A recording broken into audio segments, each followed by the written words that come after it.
Buenos días para todos. De antemano agradezco al doctor Palacios y a todas las directivas del hospital por esta invitación. La idea de hablar de fibromialgia cuando me invitó el doctor Palacio era, yo le planteaba que me parecía importante hablar de la evolución de la fibromialgia en el tiempo, puesto que es una enfermedad con bastante controversia. Incluso para muchos médicos la fibromialgia no existe. Para muchos especialistas, desafortunadamente, es una enfermedad que tiene pobre atención y por ende esa pobre atención se refleja en el diagnóstico temprano y en el tratamiento oportuno de los pacientes. Entonces, la idea es básicamente manejar estos tres objetivos, que es dar a conocer el concepto histórico de la fibromialgia, actualizar los nuevos criterios que se tienen. El Colegio Americano de Reumatología planteó unos criterios en 1990 y posteriormente en el 2010 nos brinda una actualización de esos criterios. Es importante resaltar que no están validados todavía estos criterios, pero son muy funcionales y pueden ser perfectamente aplicados por el médico general. Tal vez este es un punto muy importante porque es el médico general la primera persona que tiene contacto con este grupo de pacientes. Y desafortunadamente, como veremos en las diapositivas posteriores, pueden pasar hasta 5 años sin que una persona reciba el diagnóstico adecuado y probablemente tenga un diagnóstico como de artritis o de lupus o de una osteoartrosis degenerativa que la puede tener, pero que secundariamente también puede tener el diagnóstico de fibromialgia. Y el tercer punto que quiero plantear y que estuve revisando, ver qué había de nuevo frente a la enfermedad, o sea, en los últimos 2 años, qué nuevo ha salido. La palabra fibromialgia viene del latín fibro, definida como tendones y tejidos, mios músculo y algia dolor. El punto central de la fibromialgia es el dolor, o sea, es por lo que nos consulta generalmente el paciente. Es un dolor de características neuropáticas, donde la característica es la hiperalgesia y la alodinia. Como sé que a veces hay personas que no son médicas o del área de la salud, quiero expresar un poquito la hiperalgesia. Finalmente es el incremento del dolor que siente una persona ante un estímulo que probablemente no sea tan doloroso. Y la alodinia es un estímulo que no es doloroso, el simple roce de la mano o la presión o un abrazo, que el paciente lo traduce en dolor.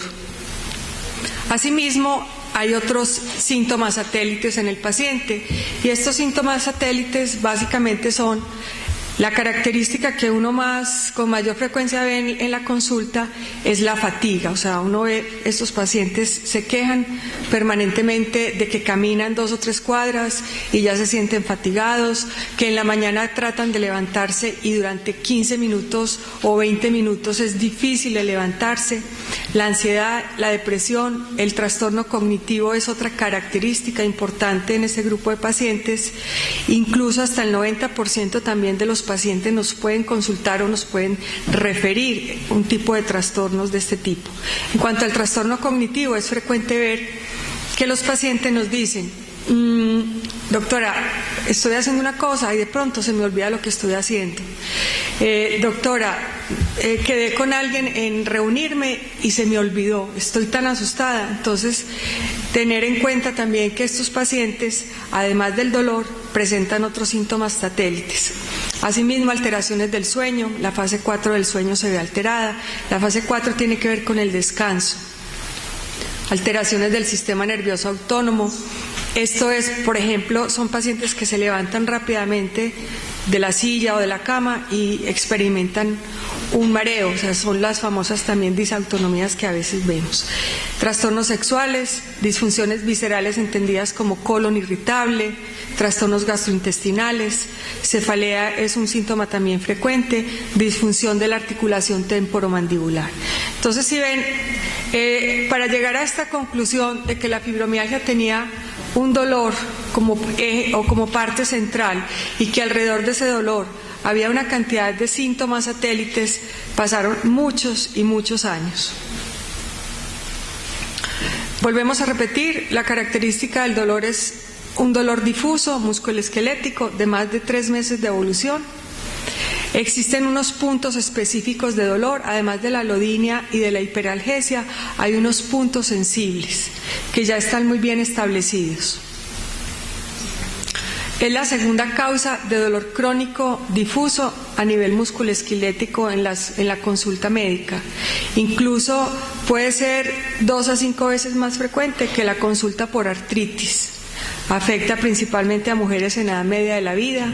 Tiene una prevalencia del 2 al 10%. O sea, este dato me parece supremamente importante porque si tenemos una población de 1 millón de habitantes y pensamos que 100.000 personas pueden cursar con fibromialgia, el problema es grave, ¿no? Y recordar que la fibromialgia no solamente es dolor, que hay aspectos de la vida de un paciente como la parte laboral, como la parte familiar, como la parte social, que obligadamente se ven también alteradas.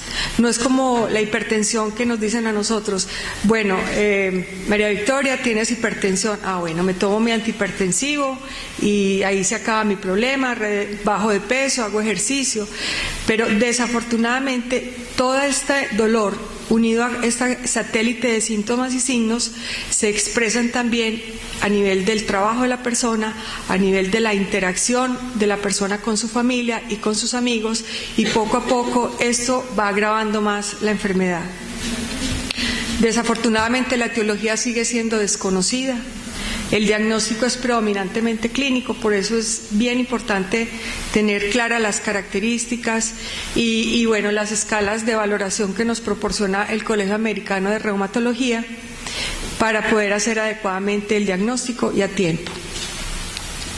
Les decía yo que hasta 5 años pueden pasar un paciente visitando médicos y médicos sin encontrar el diagnóstico oportuno y adecuado. Y es por esto que quise también traer esta charla, porque perfectamente toda la parte de medicina general y el primer nivel de atención nos puede ayudar a captar y a tratar estos pacientes. No necesariamente tienen que ser evaluados inmediatamente, diagnosticamos la fibromialgia, ser remitidos al médico especialista. Un médico general tiene la capacidad para empezar el tratamiento en este grupo de pacientes e irlos enfocando no solamente a la terapia de tipo farmacológica, sino también a la terapia física y a la parte de, digamos, de psicología, que es muy importante, que es vital dentro del manejo de este grupo de pacientes. Tal vez dejar solamente un pequeño grupo de pacientes, los cuales deben ser remitidos, tal vez aquellos que tienen una comorbilidad asociada a su fibromialgia tipo reumática o una comorbilidad de tipo trastorno psiquiátrico importante que yo tampoco pueda manejar como médico general. Entonces, de ahí la importancia del diagnóstico y el conocimiento oportuno por parte de la medicina general. Entrando un poquito en materia, pues hablemos de la historia. Hipócrates ya desde el 440 hablaba de que existía un dolor generalizado. Para 1841, Belix diferencia lo que era el reumatismo articular del tipo muscular, definiendo este último como la presencia de áreas de dolor, rigidez muscular en tejidos blandos. En 1843, Fourier describe la asociación de reumatismo y puntos dolorosos. Entonces ya tenemos 2 elementos, el dolor generalizado y el identificar unos puntos dolorosos. Para 1869, Bear introduce el término de miolastenia. En esta época estaba muy de boga todos los conceptos de la neurosis, de la histeria, y probablemente empezábamos ya a identificar un tercer elemento, ese tercer elemento de la depresión, del estado de ánimo bajito, etc. En 1904, Glowers acuñaría el término de fibrositis. Él pensó que esto era una inflamación de los tejidos periféricos o los tejidos blandos. Sin embargo, en esta época la parte inmunológica estaba en pañales y por lo tanto no podíamos identificar si realmente el concepto de la inflamación era la causa de esta enfermedad. Este término de fibrositis prácticamente lo trabajaríamos y sería la forma como diagnosticábamos a la fibromialgia durante muchos años. También se habló en los años 30 de un reumatismo psicógeno tensional.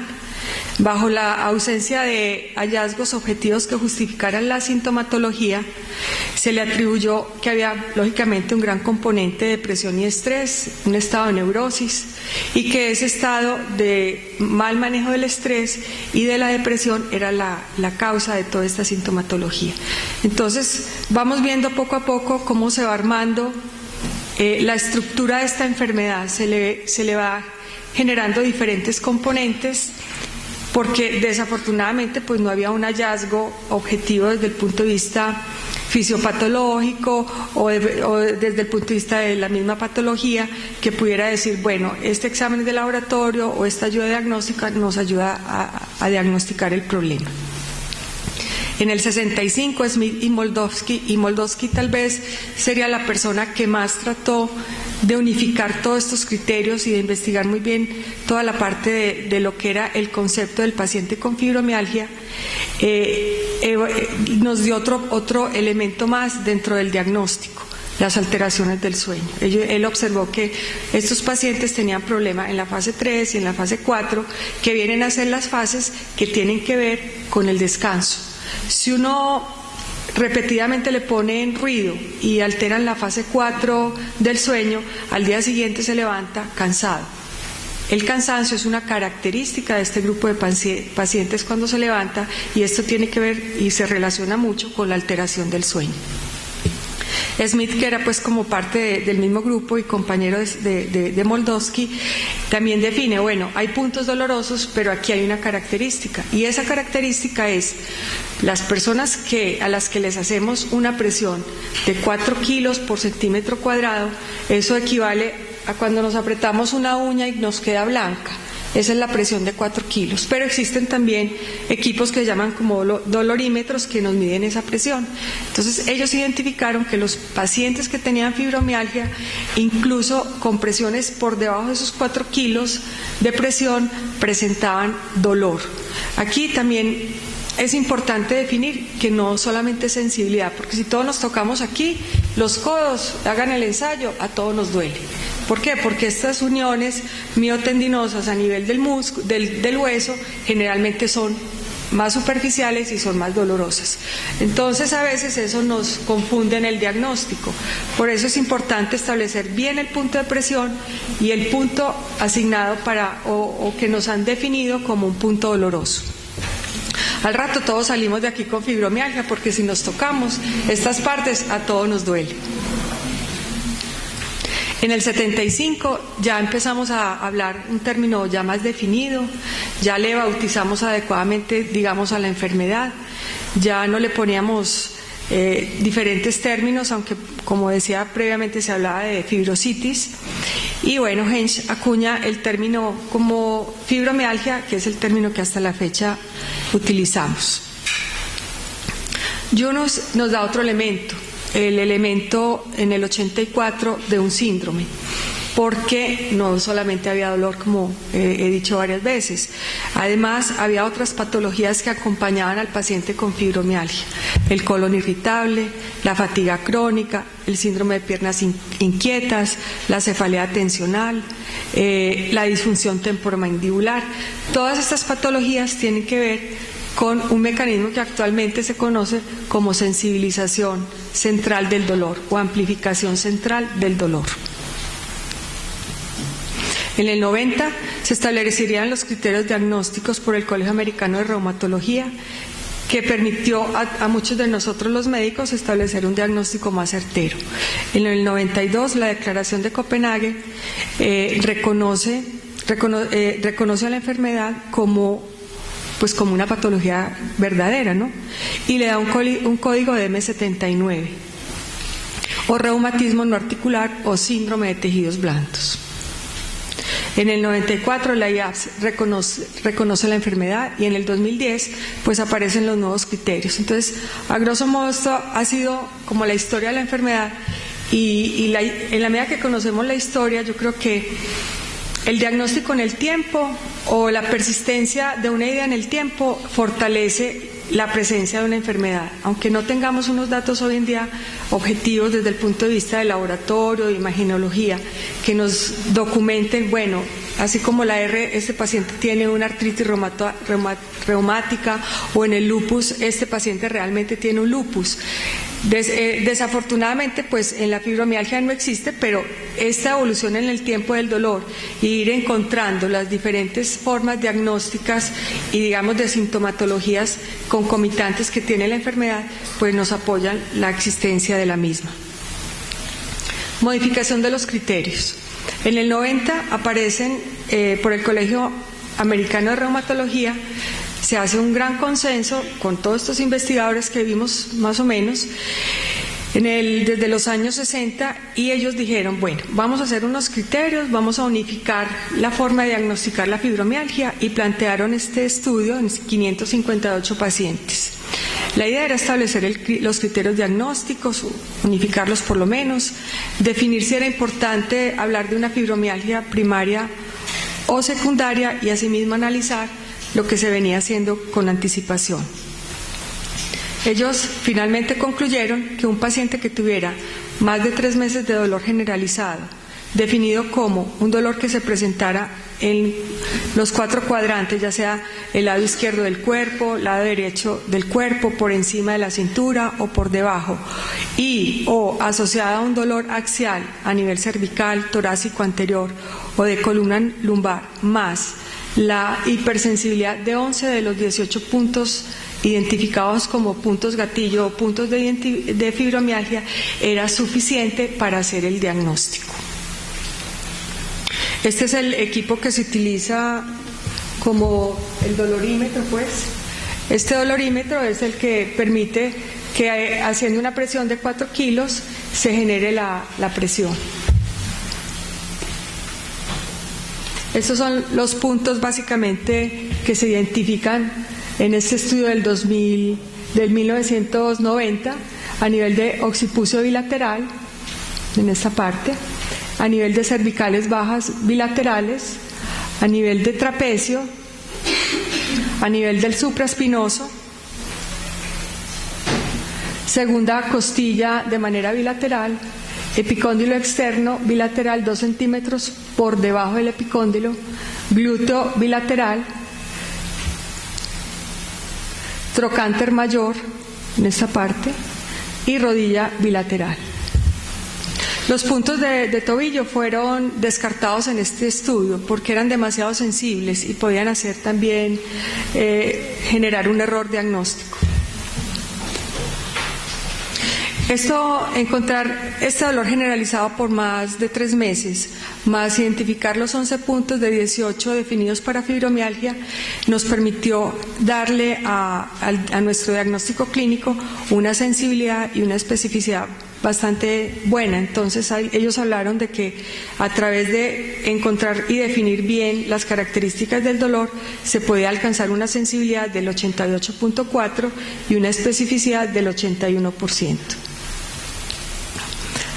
En el 2010 entonces aparece unos nuevos criterios que, como dije previamente, no están validados, pero que son importantes también en la parte del diagnóstico.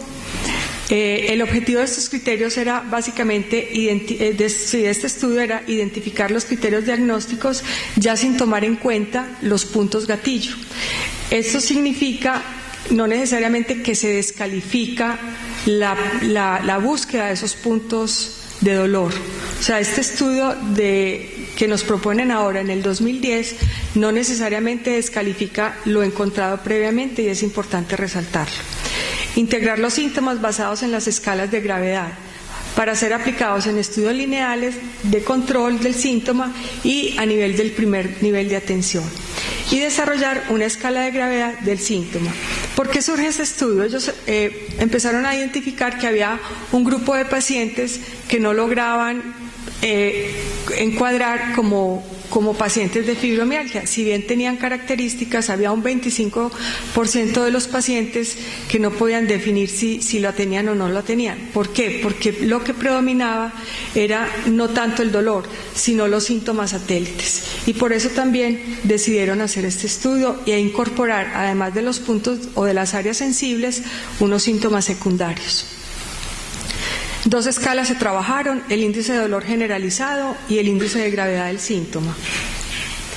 Esta encuesta debe ser, y lo anotan, realizada por el médico. No es una encuesta que uno le deje al paciente y le diga, bueno, ahí me marcas lo que a vos te duele en la última semana y con eso es suficiente. No, es importante que el médico sea el que haga las preguntas para que tenga validez la escala e identifique las partes del cuerpo que el paciente presenta. Estas partes identificadas van hasta 19 puntos de dolor a nivel de cintura escapular izquierda, cintura escapular derecha, brazo superior izquierdo, brazo superior derecho, la parte inferior del brazo, la nalga izquierda, la nalga derecha, a nivel de la pierna superior izquierda y derecha, la pierna inferior derecha e izquierda, la mandíbula bilateral, pecho, abdomen, cuello, espalda superior y espalda inferior.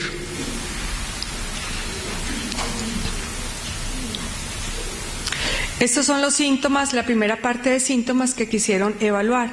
Les decía que 3 características sobre todo se presentan asociadas al dolor: la fatiga, el sueño no reparador y el trastorno cognitivo.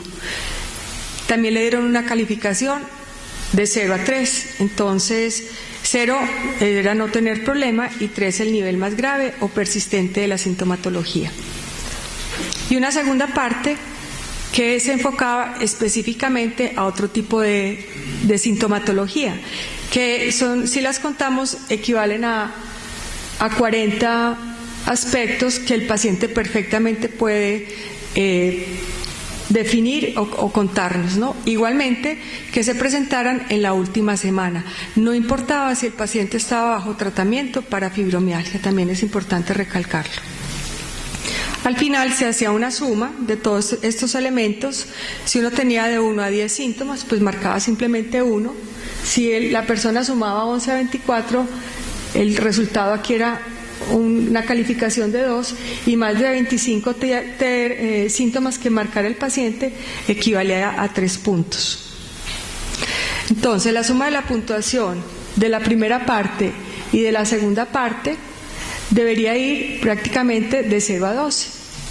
Y esto unido a los síntomas iniciales de las áreas dolorosas, entonces un paciente que tuviera un puntaje mayor o igual a 7 de áreas dolorosas unido a una sintomatología mayor o igual a 5, lo hacía diagnóstico de fibromialgia. En otra línea estaría también el paciente que tenía menos dolor, o sea, simplemente alcanzaba 3 puntos, de 3 a 6, pero que tenía más síntomas en la tercera escala, en la sumatoria de signos y síntomas 1 y 2. Entonces, tener una puntuación mayor o igual a 9 de signos y síntomas con un bajo índice de dolor generalizado también lo hacía candidato al diagnóstico de fibromialgia. Y quien no estuviera dentro de este puntaje, pues entraba en el concepto de parafibromialgia. Bueno, ¿qué hay de nuevo? Realmente lo que se ha trabajado en los últimos 4 o 5 años es lo que existe. La hipótesis más probable es que este grupo de pacientes tiene un desequilibrio entre las vías que conducen el dolor, o sea, a nivel de lo que es el nociceptor, la segunda neurona de transmisión y el enlace espinotalámico, que son las vías ascendentes del dolor. Estos pacientes en general aumentan o amplifican la conducción nerviosa de esta vía, y también tienen una alteración en la vía inhibitoria nociceptiva del dolor. O sea, cuando las personas caminan sobre carbón es porque también tienen una gran capacidad de activar esta vía inhibitoria del dolor o de los estímulos nociceptivos que una persona siente. Tomando un poquito el modelo de dolor agudo y dolor crónico, vamos a explicar rápidamente. Cuando uno recibe un estímulo externo de un nociceptor, ya sea por inflamación o ya sea por trauma, las fibras A delta y las fibras C viajan al asta posterior. En el asta posterior se liberan sustancias de dolor como sustancia P, aminoácidos excitatorios y glutamato. Se activan dos receptores básicamente, que son el receptor AMPA y el NK1, y estimulan esta segunda neurona. Esta segunda neurona viaja por el haz espinotalámico y estimula diferentes centros a nivel del sistema nervioso central.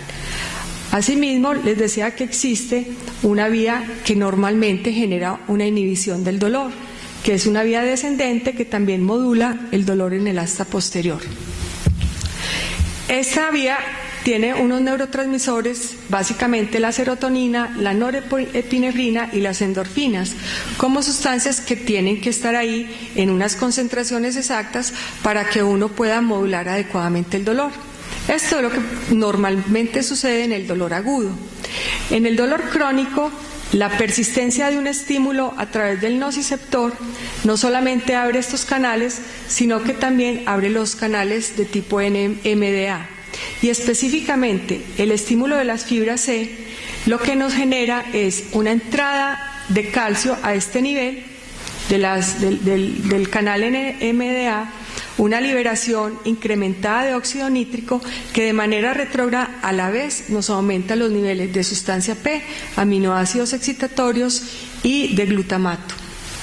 Asimismo, este óxido nítrico altera el medio ambiente, que es moderado por la glía, por este sistema, que es un sistema encargado de mantener un equilibrio.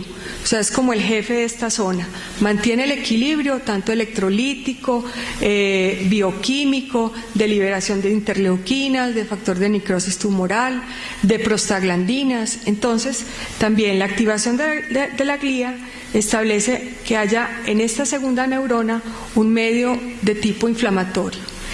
Esto es lo que termina siendo la neuroplasticidad, una modificación a nivel del asta posterior que se establece por un estímulo permanentemente doloroso, que desafortunadamente en la fibromialgia no hemos encontrado que el receptor tenga una inflamación.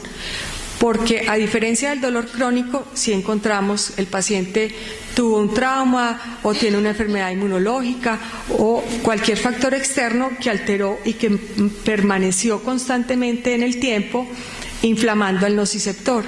En la fibromialgia todavía no hemos identificado por qué ese nociceptor se vuelve más sensible a estímulos que no son dolorosos, sin embargo él se comporta como que algo le estuviera haciendo daño a nivel periférico.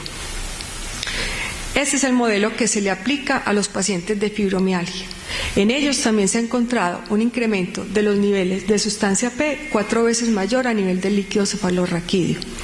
Se ha encontrado unos niveles de serotonina mucho más bajos que la población general. Ellos tienen alteraciones a nivel de los genes que transportan la serotonina.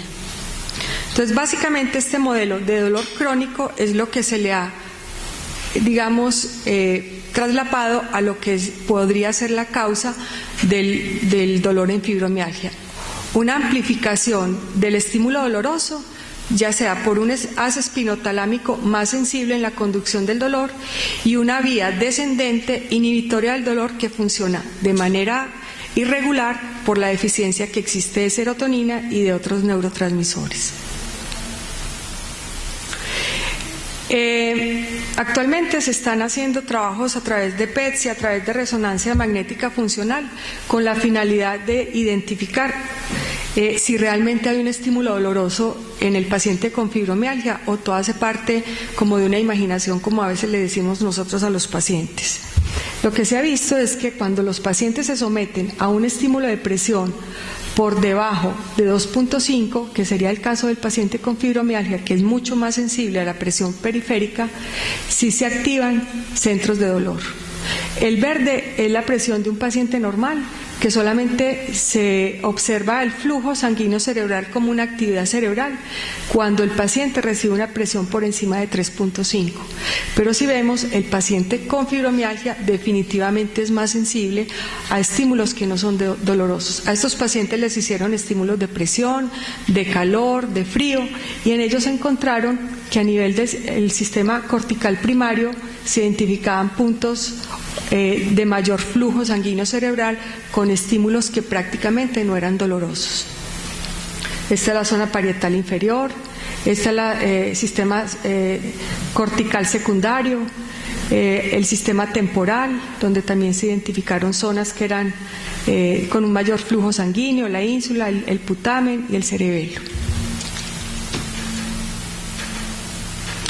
Les decía que hay un factor genético que es condicionante también de fibromialgia y que probablemente se dispare cuando la persona está sometida a largos periodos de situaciones de estrés o son personas que vivieron un momento difícil por la pérdida del trabajo o de un ser querido. Ese gen es un transportador de serotonina y los pacientes que tienen fibromialgia tienen alteración en la concentración de serotonina. Asimismo, a nivel del gen que modula el COMT, que es la enzima que se encarga de degradar la norepinefrina y la dopamina, también es importante tenerla en cuenta. Otro elemento que se ha encontrado en el paciente con fibromialgia es una disfunción en diferentes ejes, a nivel del hipotálamo, a nivel de la hipófisis suprarrenal. Ellos ante situaciones de estrés producen menos cortisol. Seguramente este cortisol tendrá que ver con esa sensación de fatiga crónica, con responder inadecuadamente a condiciones de estrés. Entonces, en el tiempo, las investigaciones nos irán aclarando si realmente hay una alteración del eje hipotálamo suprarrenal y por qué se produce esa alteración. También hay alteración a nivel del eje hipotálamo tiroideo. La mayoría de estos pacientes, de 3 a 12% de estos pacientes cursan con hipotiroidismo, y es una de las partes que cuando les solicitamos a los pacientes un perfil de laboratorio buscamos. ¿Por qué? Porque el paciente con hipotiroidismo también presenta trastornos de fatiga, trastornos musculares que son frecuentes como causa de consulta. A nivel de hormona del crecimiento tiene que ver también con factores de crecimiento parecidos a insulina y otros factores que tienen que ver con, la reposición muscular. En cuanto al tratamiento, el tratamiento sigue siendo, yo diría que la parte más importante del tratamiento es que nos guste tratar a pacientes con fibromialgia.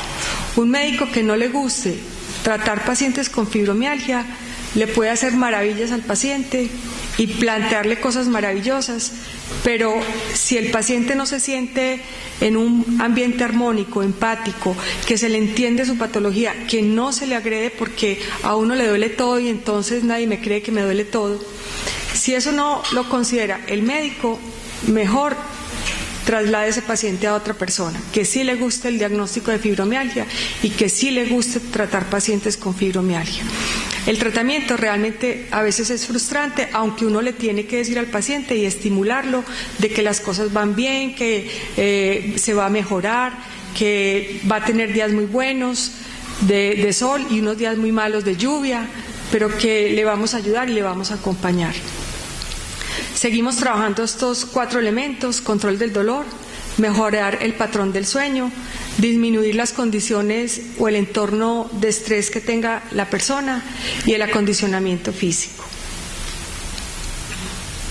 En cuanto a los objetivos farmacológicos, digamos que tradicionalmente nos soliciten y nos sugieren que empecemos siempre con fluoxetina y amitriptilina, y aunque el nivel de evidencia es bueno, marca aquí pues los niveles de evidencia que tienen los diferentes fármacos, no es efectivo y es medianamente efectivo.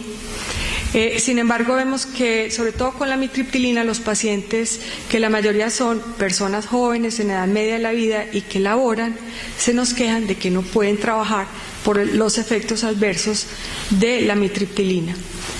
Generalmente empezamos con dosis bajas, 12.5 o 10 miligramos de amitriptilina, 20 miligramos de fluoxetina, y evaluamos este tratamiento a los 3 meses.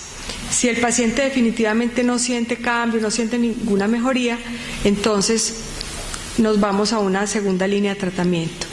La FDA ha aprobado realmente 3 fármacos para el manejo de la fibromialgia: pregabalina, duloxetina y milnacipran.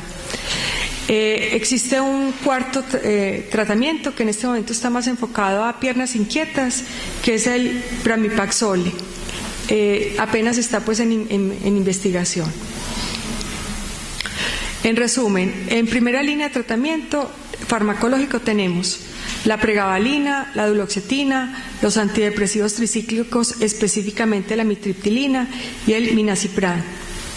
Como tratamiento no farmacológico de primera línea, el ejercicio aeróbico, la terapia psicológica específicamente hacia la área cognitiva, la educación del paciente es muy importante, hacerle saber al paciente que él no se va a morir de eso, que no se va a quedar tullido por eso, que eso no va a evolucionar hacia un cáncer.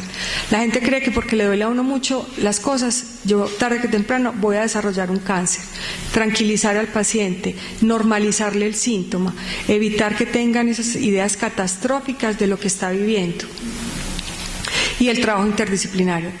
Este punto lo quiero también recalcar porque en este momento estamos armando un grupo de fibromialgia en el cual no solamente participamos los médicos, sino también el área de psicología, de terapia de familia, la parte médica en el sentido de psiquiatría, de fisioterapia, y bueno, esperamos que con este trabajo interdisciplinario podamos armar a futuro lo que sería la clínica de fibromialgia y ayudarle más a tener una mejor vida a este grupo de pacientes. La segunda línea de manejo farmacológico tenemos al tramadol, la fluoxetina, el citalopram, y digamos en una segunda línea no farmacológica un entrenamiento fuerte, la acupuntura, la hipnoterapia, la relajación o terapia tipo biofeedback. Una tercera línea que no está muy aprobada, la famosa quiropraxis, los masajes, los ultrasonidos. Y bueno, ¿y qué no se recomienda? Y en esto también quiero recalcar, el paciente con fibromialgia no requiere tratamiento ni con antiinflamatorios no esteroideos, porque no es una enfermedad inflamatoria. Es una enfermedad que probablemente quede más en las manos de los neurólogos y los psiquiatras y de los médicos de clínica del dolor, y poco a poco los reumatólogos vayan teniendo su participación como una comorbilidad que acompaña a los trastornos inmunológicos. Pero si ven, es más un trastorno a nivel del sistema nervioso central. Entonces, por lo tanto, los antiinflamatorios no tienen cabida en este grupo de pacientes. A esto le inventan todo lo que ustedes quieran, vitaminas, hierbas, etcétera. Entonces, cuidemos eso. Y hago un énfasis en los opioides porque hemos tenido pacientes con 2 problemas: farmacodependencia y fibromialgia. Y el opioide es un activador del receptor NMDA, sensibiliza al receptor NMDA. Entonces, al final vamos a tener dos problemas: hiperalgesia por opioides y farmacodependencia por opioides. Y no solucionamos el problema de la fibromialgia. Entonces, hago un llamado de atención frente a este tipo de tratamiento con estos medicamentos que en este grupo de pacientes no debe ser utilizado. Bueno, no voy a hacer conclusiones. Quería que cada uno lea este poema que me encontré y que yo creo que refleja mucho el sentir de los pacientes de fibromialgia. Muchas gracias.